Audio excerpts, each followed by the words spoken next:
أعوذ بالله من الشيطان الرجيم بسم الله الرحمن الرحيم ولقد كتبنا في الزبور من بعد الذكر أن الأرض يرثها عبادي الصالحون صدقت يا رب العالمين.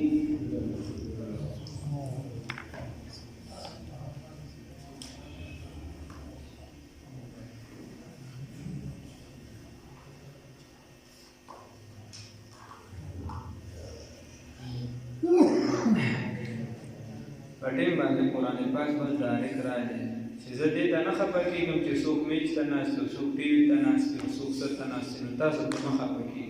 ما ویل ځان له زړه جوړې د یو آیات پسې نن زه ګرځېدم تقریبا 12 تفسیر ورپسې ما په نیټ باندې وکته سره او نور ورپسې داسې وکړ 2-3 ورپسې درس وویل چې زه پرې نه خفه کېږم، تاسو پرې مه غمجن کېږئ. ښه پټې باندې قرآن راغلی ډارۍ کښېنئ درس ته، الله دې اجر راکړي.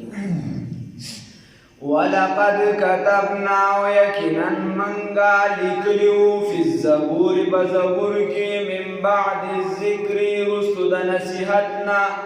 ان الارض يكنا دازمکا يرثها من دلر پوراثت کی ورکو عبادی الصالحون نیکانو بندگانو تا. الله رب العزت فرمای چې موږ په زبور شریف کې دا لیکلو یو خبره نو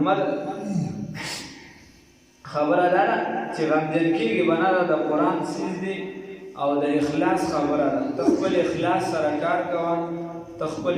کار چلوه، نور د الله رب العزت به درله په هغې کې برکت اچي. او یو کس دی خو دا کار دی، الله رب العزت به تا له په نیت باندې اجر درکوي. تا له په دې فیصله نه کوي چې ډېر کسان یې کړېږي، نو ړه به نه وایي دا وسوک سوی چاته بسد رانی چاته بسد رانی. الله وی ولقد كتبنا في الزبور وی من لا لیکلو فزبور کی. اوس د زبور نه مراد یا خاص دغه د داود علیه السلام زبور دی. هغې کې ورپسې زه وګرځېدم نو دې ته نږدې نږدې خبرې پکې شته. او ولقد كتبنا في الزبور او یا د دې نه مراد ټول مکتوبات چې مخکې کوم دي، مخکینی کتابونه ټول لیکل شوي را نازل شو. د الله کلام نو کتابو خو د الله کلام نو لیکل شوي مخکې چې څومره مکتوبات دي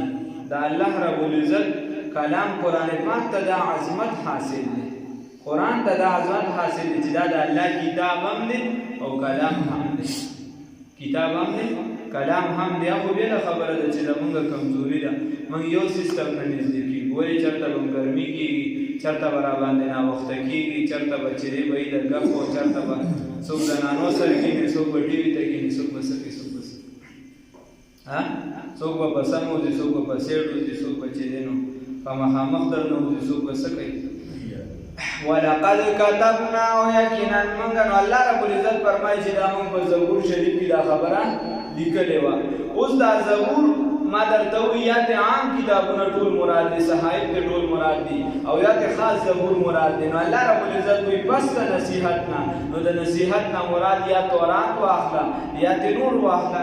الله رب العزت وایي موږ ویلو چې ان الارض یقینا دا ځمکه چې دا موږ څه ویلو چې یقینا دا ځمکه چې دا یرثها د دې به وارث وي عبادي الصالحون د بندګانو نیکانو نه. اوس خبره داره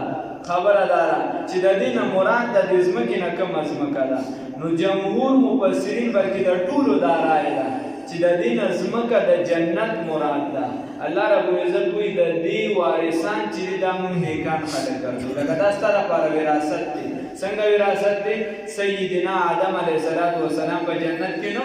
هغه په جنت کې الله دې موږ ته برانصیب کړي. موږ او تاسو الحمدلله مسلمانان او بیا بعضې پکې ارض شام یادوي یا چې دې کومه ځمکه د کافرانو نه پاتې شي، په هغې باندې عذاب راشي یا مسلمانان په هغه علاقه باندې قبضه وکړي، نو دغه ځمکه د دې لاسته راشي، دغه هم ترې مراد راتلی شي. خو اصل چې څومره تفاسیر پرې وګوري زیاته نو ای ارض الجنه مراد د دې نه څه شي د ځمکه د جنت. الله ولداخلي انشاءالله. الله وی ولقد كتبنا یقینا من لیکلو فی الزبور بزبور کی من بعد الذکر رسل ذکرنا نصیحتنا ان الارض یقینا دازمکا یقینا دازمکا د جنت یرثها دل وارثان ګرځو عبادی الصالحون د نیکانو بندگانو نا دین ازمکا د جنت مراد شوخان او هر چې د نور ازمکی دی بیت المقدس او یو څه بل څه نو کدا چرته د چاپا دغه ډېرې کیسه نو بیا چې الله رب العزت وي دی امت ته بدا زو وراثت کې ورکو چې څوک په حق باندې ابراهیمیان دي څوک په حق باندې د نبی کریم صلی الله علیه وسلم امتیان دي نیکان دي او کافر د سره نیک نشي کېږي نو کله چې په ذهن او ګمان کې دا خبره چې دا ټانکې خطه د اسرائیل یو څه بل څه دغه کیسې باخوا ورسمې کو دا کیسې نسمې هدایتونه ځکه کافر د سره مسلمان نه دی چې مسلمان نه دی نو نیک د کم ځای نشي ان فی هذا الله رب العزت فرمایي یقینا په دې مضمون کې په دې قران کې دا بلاغن رسول دی لقوم دپاره دا قوم عابدین چې عبادت کوونکي دي بندګي کوونکي ان فی هذا الله رب العزت وی په دې مضمون د دې صورت کې د قران د دې صورت چې کوم مضمون دی په دې کې رسول دی رسول په دې کې تبلیغ دی دعوت دی عنوان دی دا خبره ورسوه چا دپاره چې څوک بندګي کوي د الله رب العزت نو د الله صحیح بنده جوړ شه الله دې توفیق راکړي او بل خبره ده یا قرآن دی واخله ټول الله رب العزت وی دا ټول دعوت دی څوک چې د الله بندګي کوي نو چې د الله بنده ځان ته وي بیا به د الله والا کلام دا بړوان دی رسي الله دې توفیق راکړي وما اس رسول الله صلی الله علیه وسلم ته الله فرمایي وما ارسلنا قوم نذير علیک تعالی اے محمد رسول الله صلی الله علیه وسلم الا رحمتا مگر رحمت للعالمین د تمام عالم دپاره جمله مخلوقات څومره دي شجر دي که حجر دي انسانان دي که جنات دي که پیریان دي که حتی شیطانان دي او که ملائک دي د ټولو دپاره نبی کریم صلی الله علیه وسلم رحمت للعالمین دي وما ارسلناک الا رحمتا للعالمین اے الحمد لله رب العالمین الله چې د رب د تمام مخلوقاتو دی او محمد رسول الله صلی الله علیه وسلم رحمت للعالمین ګرځولې دی د تمام مخلوق لپاره رحمت قل ورتوا اے پیغمبر محمد رسول الله صلی الله علیه وسلم انما یقینا خبر دادا یوها چې وایي کېږي دا ورته ووایه چې یوها وایي کېږي الی زما جانب ته زما طرف ته ما ته وایي کېږي خبره څه ده د څه شي پیغام راته رارسېږي او زه تاسو ته کوم پیغام در کوم کومه وایي دا هغه دا ده انما چې یقینا خبره دا ده الهکم چې اله ستاسو معبود ستاسو رب ستاسو رب اله واحد دغه یکتا ذات دی دغه مختار کل دا واحد لا شریک ذات څوک دی وای الله څوک دی الله رب العزت دی الله وی انما یقینا خبره دا ده الهکم اله ستاسو معبود ستاسو اله واحد دا یکتا ذات دی فهل انتم مسلمون آیا تاسو اسلام راوړون کیه تاسو اسلام راوړون کیه دا الله رب العزت دا ذات معنی اوس الله وی فان تولوا بس که چرتا تاسو وګرځي دې مخ مو واړو دې قران تم شاکړه نو فقل ورتوا اے پیغمبر انقلاب فخر موجودات سید الانبیاء والمرسلین محمد رسول الله صلی الله علیه وسلم ورتوا اذنتکم خبرداری درکوم تاسو ته علی سواء برابر خبر باندې یا برابر علم باندې برابر بیان باندې اللہ رب العزت فرمائے اے محبوبہ نبی کریم صلی اللہ علیہ وسلم ورته یا چې خبرداری در کوم الله په برابر بیان باندې هغه څه شي و ان ادري او معلومه نه ده ما ته پته نشته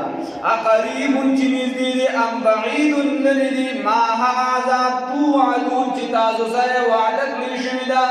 الله رب العزت فرمایي اے محبوب نبی کریم صلی الله علیه وسلم دې خلکو ته وایا چې په برابر علم درته په وضاحت سره په ښکاره بیان سره درته دا خبره کومه چې ما ته ګورې د دې پته نشته زما دا خبره ومنئ تاسو شا کوئ ګورې او که شا کړه نو ما ته بیا د دې پته نشته چې دغه عذاب نږدې دی او که دا لرې دی چې سبا در باندې راځي او که په بله ورځ راځي ما ته دا پته نشته نو چې پیغمبر صلی الله علیه وسلم ته دا معلومه نه ده نو زه ورته چې دې ولې نیک عمل نه کړو دې ته ولې نه مخه کړو پیغمبر صلی الله علیه وسلم ما او تا ته دغه وحي دا زمون ایمان دی چې رسول الله صلی الله علیه وسلم خپل امت ته ذره ذره پیغام د الله رب العزت ورسولی الله ورته وایي یا ایها الرسول بلغ ما انزل الیک وی اے نبی کریم صلی الله علیه وسلم چې سره نازلیږي تی ورسوه که چېرته معمولي د ذرې برابر کوتاهي پکې شوې وه نو نعوذ بالله من ذلک بیا به په پیغمبرۍ کې کوتاهي وه نو پیغمبر به هر پیغام هر ټکی هر ذره رسوي او ځکه هر یو نشو رسولی رسول الله صلی الله علیه وسلم فرمایي بلغوا عني ولو آیه ورسوئ زمان اگر کوي وایي نو کمزوري امت دې دا کمزوري کېدی شي خو پیغمبر به پوره دعوت رسوي وَإِنْ أَدْرِي أَوْ مَعْلُومَ نَدَمَاتَ أَقَرِيبٌ چِنِزْدِي دِي أَمْ بَعِيدٌ يَادَرِ دِي مَا هَغَا عَذَابْ تُوعَدُونَ چِ تاسو سره وعده کړی شوی ده إِنَّهُ اوس داسې مو وایه چې الله رب العزت عذاب به راشي نو زه به د هغه دا قاسم د پول لاندې پټ شم زه به دې چېرته په بل ځای کې پټ شم اوس خو په دنیا کې ګناه وکړم ځان له پټ ځای چېرته وګورم جرم وکړم لاړ شم چېرته د لوی کس سره د هغه سره مې تعلق وي هغه راله پناه راکړي هغه مې بچ کړي را بچ کړي سړی پکې مړم شوکې سې لا چلېږي ورپسې بل پوښت هم لړ شوکې سې لا چلېږي الله رب العزت وایي زما بیا داسې کار نه دی الله وایي إنه يقينا دغه الله رب العزت يعلم پوهیږي الجهر بخار باندې من القول د وینا نه ومن الفعل د فعل الله رب العزت وایي بخار چې کوم عمل کې د خلکو په وړاندې کې علی الاعلان کې الله رب العزت په دې باندې پوهیږي الله ته علم دی بل ويعلم پوهیږي ما په هغه څه باندې تکتمون چې تاسو پټوئ الله رب العزت فرمایي چې محمد رسول الله صلی الله علیه وسلم دا پیغام ورسوه چې کوم ښکاره دی په هغې زه پوهېږم او کوم چې پټوي نو په هغې باندې الله رب العزت پوهېږي وَإِنْ أَدْرِي أَوْ مَعْلُومَ نَدَمَاتَ لَعَلَّهُ هَایِږي چې تاخیر د عذاب فتنتون د ازمایش وي ستاسو دپاره الله رب العزت وایي محمد رسول الله صلی الله علیه وسلم دا پیغام ورته ورکا دا خبره ورته ورسوه چې ما ته دا پته نشته زه نه پوهېږم چې وَإِنْ أَدْرِي او زه نه پوهېږم وَإِنْ أَدْرِي او زه نه پوهېږم لعله چې یقینا کیدی شي دا خبره داسې چې فتنه کیدی شي چې دا تاخیر د عذاب چې الله در باندې عذاب نه راوړي تاسو خورا ګناه کوئ غلا کوئ لواطت کوئ چغلي کوئ غیبت کوئ کفر کوئ یو بل چې دی وجنې د یو بل بیړه کار کوئ نو الله رب العزت وایي لعله ورته وایي کیدی شي چې دا تاخیر د عذاب فتنة لکم دا امتحان وي ستاسو دپاره دا عذاب چې پتا نه راځي دا دومره ګناهونه کې کیدی شي په دې کې د خدای پاک پتا یو بل ازمایش وي یو امتحان در باندې پروت دی نو خیال وکړه په دې سره یا ومتاع الهی او یا پیدا وي لږ وخت دپاره الله وایي چې دا چلو بس د آخري انجام مې خراب کړی ځکه ټول ګناهونه کوي الله هم دو ساتي خو د ګناهونو وبال ډېر سخت دي اخره کې اکثر سړی د ایمان نه خارج شي یو څو څیزونو پورې چې انسان خندا وکړي هغې سره سړی د ایمان نه چې دا خارجي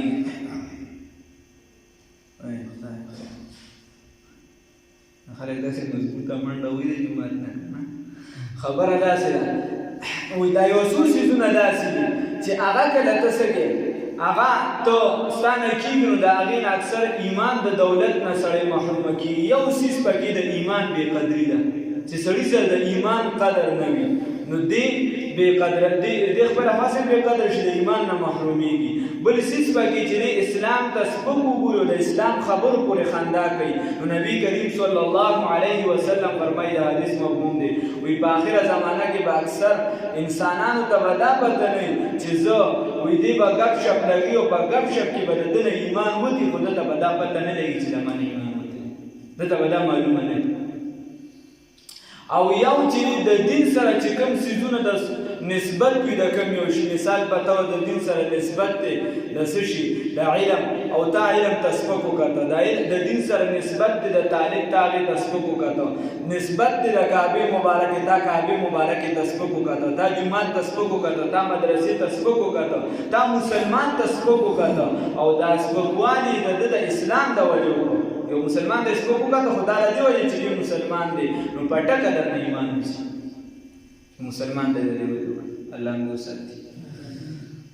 نو الله وایي وان ادري ورته ووایه وان ادري او معلومه نه ده لعله خایي چې دا تاخیر د عذاب فتنة لکم امتحان وي ستاسو دپاره ومتاع او فایده وي الی حین یو وخته پورې قال والبيغمبر انقلاب محمد رسول الله صلى الله عليه وسلم ربي اے رب احکم فیصلوکا بالحق بحق سرا استاد محترم مولانا ضروری خان رحمه الله فرمائی وی ربی اے رب احکم فیصلوکا بالحق دو ټوک فیصله بس فیصله وکړه نو ګوره نبی کریم صلی الله علیه وسلم دلته سوال وغوښتو خدای پاکه بس فیصله وکړه زموږ ترمنځ او د دې ترمنځ یو فیصله وکړه ورپسې د سورة الحج د پای کې ډایرکټ د جهاد حکم راغلی الله یې جو سے په بدر کې واخیر ولندو زه ته ورسول سم شي نو ګوره دلته دا قاله چې دا په معنا د کولم راځي کولم ویل شي داسې چې کول ورته وایي پیغمبر صلی الله علیه وسلم خو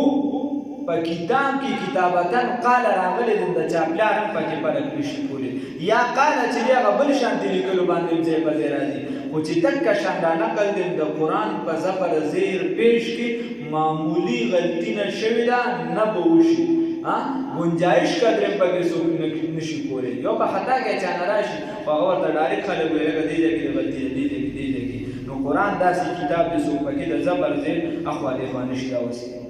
قال وهو البيغمبر صلى الله عليه وسلم ربي اے ربا احكم فیصلوکا بالحق فحق سرا وربنا ورب زمنگا الرحمن رحمان ذات دی المستعان چې امداد کې غوښتلی شوي دي د الله رب العزت نه امداد غوښتلی شوي دي علی ما په هغه څه باندې تصیبون